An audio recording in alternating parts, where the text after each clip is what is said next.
அவர்களே நான் சொல்லிடுறேன். சொல்லுங்க, நீங்க உட்காருங்க. மாண்புமிகு பேரவைத் தலைவர் உட்காருங்க. உட்காருங்க. ஒரு நன்றி கெட்ட ஒரு உணர்வை வெளிப்படுத்தி விடுமோ என்று நான் அச்சப்படுகிறேன்.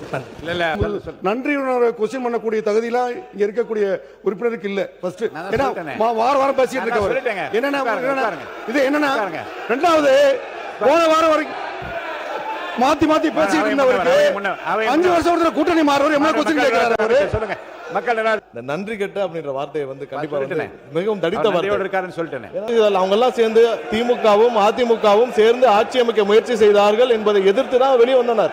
இந்த வார்த்தைகளை அவர் தவிர்த்தால் இது போன்ற என்ன சொல்றேன்னா, முந்தைய அரசுகள் செய்த நல்ல விஷயங்களையும் பாராட்டணும். நீங்களும் செஞ்சிருக்கீங்க, இன்னும் இதை விட சிறப்பாக செய்யுங்க. அதை நம்ம எதிர்பார்க்கிறோம். மாறாக நாங்கள் மட்டும்தான் எல்லாம் செஞ்சிருக்கோம், மற்றவங்களாம் யாருமே எதுவுமே செய்யலை என்பது போல சொல்வது அது ஆரோக்கியமான அரசியலுக்கு வந்து உதவாது. உங்களுடைய கோரிக்கைகளை சிறுமைப்படுத்தல, வரவேற்கிறேன், பாராட்டுறேன். இன்னும் செய்யுங்கன்னு சொல்றோம். ஆனால் மற்றவர்களை தாழ்த்தி விடாதீர்கள். அது ஒரு நன்றி கெட்ட ஒரு உணர்வை வெளிப்படுத்தி விடுமோ என்று நான் அச்சப்படுகிறேன்.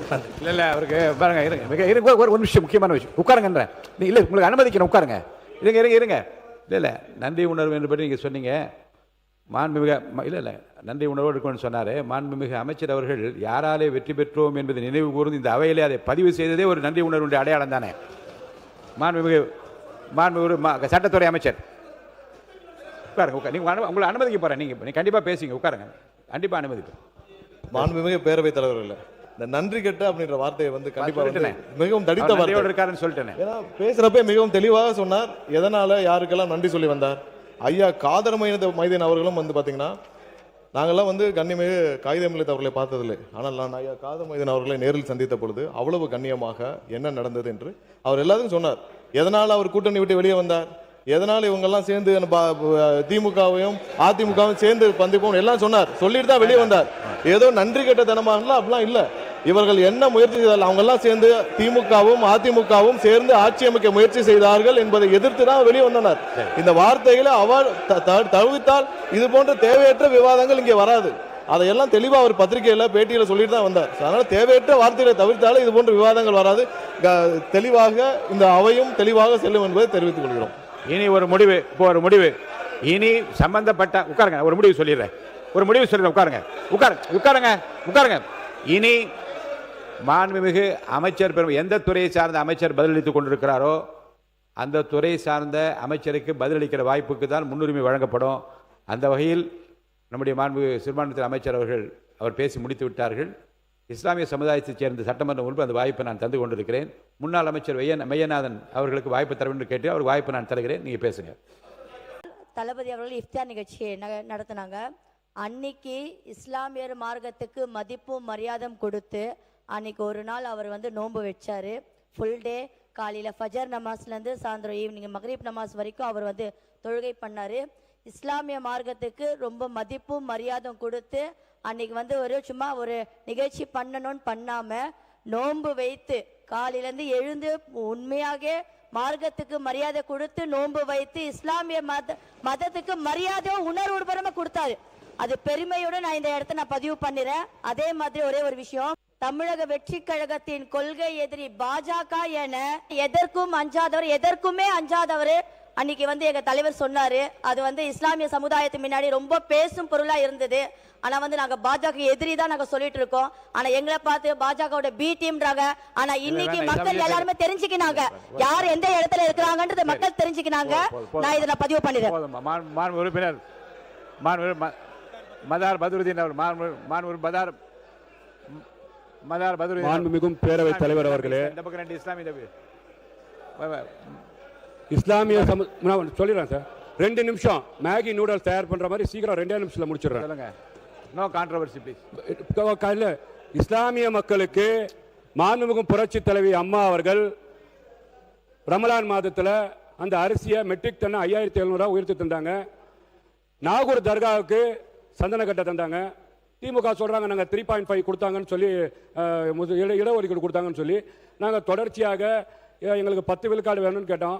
ஆனா கடந்த ஆட்சியில அவங்க தேர்தல் வாக்குறுதியில எப்போ நான் சொல்றது வந்து பாத்தீங்கன்னா இப்போ இவங்க நடந்து முடிஞ்ச ஆட்சியில் உயர்த்தி தரோம்னு சொன்னாங்க. 3.5% கொடுத்தது தமுமுகவா இருக்கும் போது பேராசிரியர் ஜவஹர்லால் அவர்கள் கையும் மதியாரக்கூடிய பொதுச் செயலாளர் எஸ் ஹைதர் அவர் கையில கொடுத்தாங்க, நான் ஒத்துக்கிறேன். அதுக்கப்புறமா இவங்க கொடுத்த வாக்குறுதி இஸ்லாமிய மக்களுக்கு உயர்த்தி தரோம்னு சொன்னாங்களா, கொடுத்தாங்களா இல்லையா? இஸ்லாமிய மக்களுக்கு எல்லாம் கொடுத்தாங்க இதை மட்டும் சொல்றாங்க. தமிழ்நாட்டில் காவல்துறை இருக்கு, பாத்தீங்கன்னா இப்போ எல்லா துறையும் இருக்கு. இஸ்லாமிய மக்கள் களத்தில் நின்று இது பண்றாங்க. தமிழ்நாட்டு மக்களுக்கு ஒன்றிய அரசாங்கத்தினால எந்த ஒரு விஷயம் முடிச்சிடறேன் சார், என்ன பேசவே விடாட்டி அப்படி நான் ஆதாரத்தோட பேசுறேன் சார், ஆதாரத்தோட பேசுறேன். மான் உறுப்பினர் நீங்க இருங்க, நீங்க உட்காருங்க. இல்ல என்ன சொல்ல வரீங்கன்னு ஒரு வரியில பாருங்க. இஸ்லாமிய மக்களுக்கு பாதுகாப்பு தரேன்னு சொல்லக்கூடிய இஸ்லாமிய மக்களுக்கு பாதுகாப்பு தரேன்னு சொல்ல உட்காருங்க உட்காருங்க உட்காருங்க. அவர் உட்கார்ந்துட்டாரு, உட்காருங்க. நீங்க உட்காருங்க, அவர் உட்கார்ந்துட்டாரு, உட்காருங்க. நீங்க உட்காருங்க. என்ன இல்லைங்க உட்காருங்க. பாருங்க மாண்பு உறுப்பினர் தாகிர் இருங்க. அவையில் உள்ள இஸ்லாமிய உட்காருங்க.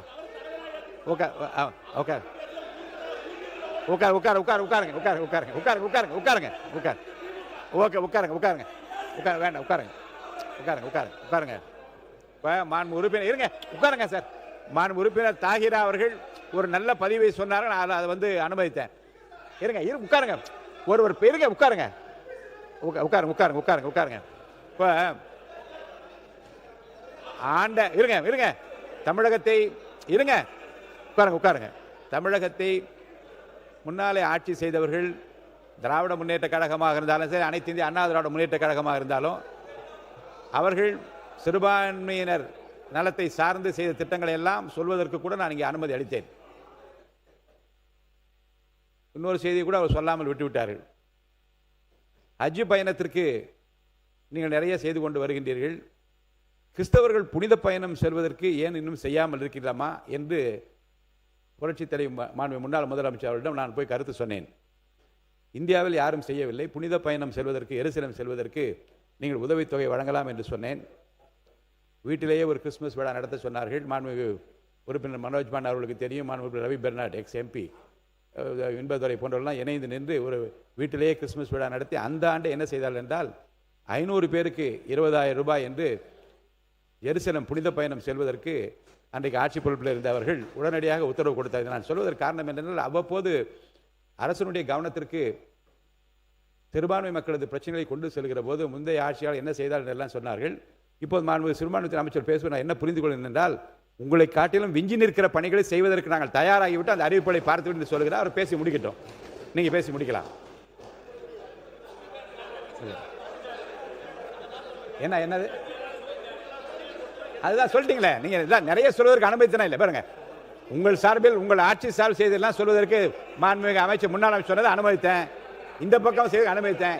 இதை நீங்க இருங்க, நீங்கள் அனைவரும் செய்த திட்டங்களை எல்லாம் தாண்டி மிக சிறப்பான திட்டங்களை எல்லாம் செய்வதற்கு நாங்கள் தயாராகி கொண்டிருக்கிறோம், அதையெல்லாம் அறிவித்து விட்டேன் என்று அமைச்சர் சொல்லிவிட்டார். அதோடு போதுமானது. நீங்க முடிச்சிட்டீங்க இல்லையா? ஒரு பதில் மட்டும் சொல்லி முடிச்சிருங்க. மாண்புமிகு பேரவைத் தலைவர் அவர்களே,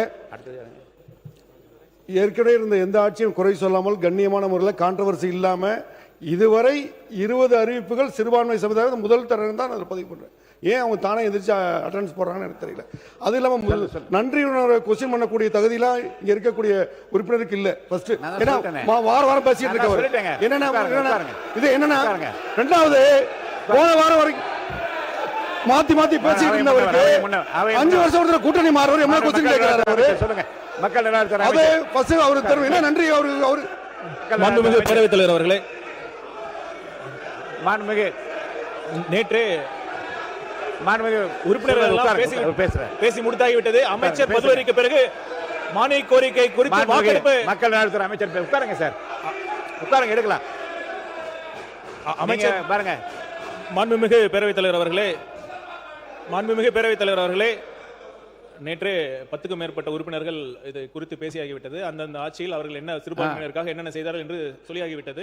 இன்று அமைச்சர் பதிலுரையும் வழங்கிவிட்டார். அதற்கு பிறகு நேரடியாக வாக்கெடுப்புக்கு செல்ல வேண்டும் என்று தாழ்மையுடன் மாண்புமிகு சமூக நீதித்துறை அமைச்சர் அவர்கள் மாண்புமிகு சமூக நீதித்துறை அமைச்சர் அவர்கள் பதிலுரை. போதும் உட்காருங்க. மாண்புமிகு சமூக நீதித்துறை அமைச்சர் பதிலுரை.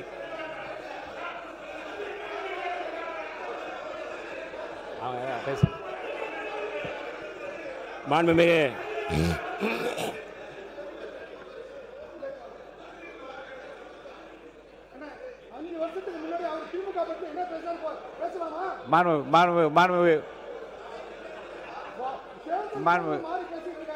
பாருங்க, நான்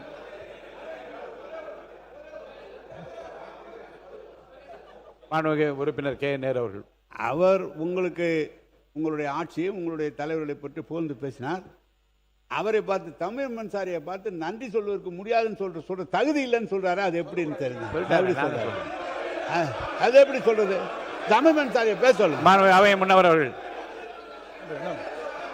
மாண்புமிகு தலைவர் அவர்களே, மாண்புமிகு அவை முன்னவர் நான் சொல்லிடுறேன், சொல்லுங்க. நீங்க உட்காருங்க. மாண்புமிகு பேரவைத் தலைவர், மாண்புமிகு அவை முன்னவர், மாண்புமிகு பேரவைத் தலைவர் அவர்களே, உட்காருங்க ப்ளீஸ். அவை நீங்க மாண்புமிகு அவை முன்னவர், மாண்புமிகு பேரவை அவை முன்னவர், மாண்புமிகு அவை முன்னவர், மாண்புமிகு அவை முன்னவர், மாண்புமிகு அவை முன்னவர். யார் ஆங்கிலத்தில் யார் பேசுற? சொல்லுங்க, என்ன விஷயம்? என்ன சொல்ல வரீங்க? உட்காருங்க, கொஞ்சம் உட்காருங்க. உட்காருங்க. அவை மாண்புமிகு பேரவைத் தலைவர் அவர்களே, மாண்பு உறுப்பினர் அவர்கள் நீங்கள் நன்றி சொல்லி இருக்க வேண்டும் என்று தான் சொன்னாரே தவிர நான் இருங்க இல்லை. ஆகவே அவர் இல்லை ஆகவே இந்த பிரச்சனையை தொடர்ந்து சபையிலே இன்னைக்கு தான் கொஞ்சம் நல்லா இருக்குன்னு நினைக்கிறேன். இன்னைக்கு கண்டினியூ பண்ணிடாதீங்க ப்ளீஸ். அதனால கொஞ்சம் உதவிமாறு அன்போடு கேட்டுக்கொள்ளுங்க. மாண்புமிகு இருங்க, நான் சொல்லி இதை முடிவு சொல்றேன். மாண்புமிகு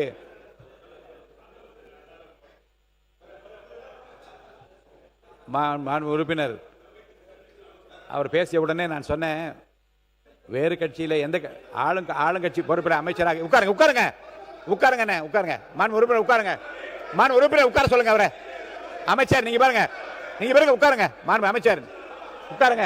நீங்களும் பாருங்க. உங்க 2 பேரையும் கேட்கிறேன், இல்ல உங்க 2 பேரையும் நான் கேட்கிறேன், உங்க 2 பேருமே கேட்கிறேன். கண்ணியமிகு காகித மில்லத்தின் பல முறை சொல்லிவிட்டு 2 பேரும் இப்படி பிஹேவ் பண்ணீங்கன்னா எப்படி சொல்ல முடியாது? தவறு. தயவுசெய்து உட்காருங்க உட்காருங்க.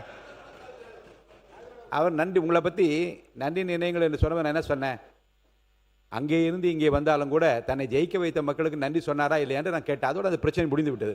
நீங்கள் திரும்ப வந்து அவரை பற்றி நீங்கள் பேசிய அந்த குறிப்பை நான் இப்போ வந்து அறைக்கு சென்ற உடனே திருப்பி நான் படித்து பார்ப்பேன். தேவையற்றதாக இருந்தால் நிச்சயமாக நீக்கிவிடுவேன் என்பதை நான் உங்களுக்கு தெரிவித்துக் கொள்கிறேன். மாண்புமிகு சமூக நீதித்துறை அமைச்சர் அவர்கள்.